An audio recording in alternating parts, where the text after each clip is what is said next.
AIDS policy tragedy in South Africa was that round about the time of the transition to democracy, there were very good relations between health professionals and the ANC government that was about to come into power. And we had developed a really good, strong AIDS policy.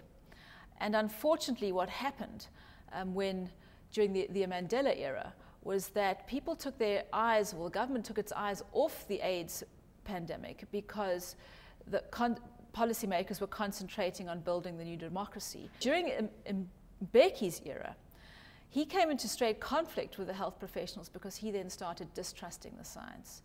So really what the legacy of that period has been is a distinct distrust of the science. He kept asking questions about the doctors and about the science, and that legacy continues. People remain skeptical. It's very difficult to figure out precisely what the effect of Thabo Mbeki's skepticism and his health minister's comments about how toxic antiretrovirals are on the general population.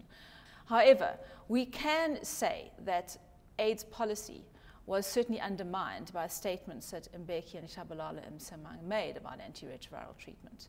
And I've done surveys in South Africa which show that people's trust in Mbeki and trust in Shabalala Msimang is today, amongst young people, quite strongly associated with not using condoms. The current South African government administration is extremely progressive on AIDS. It's a fantastic contrast with the Mbeki era. Certainly under Jacob Zuma, we've got a very good new health minister called Aaron Motsoaledi.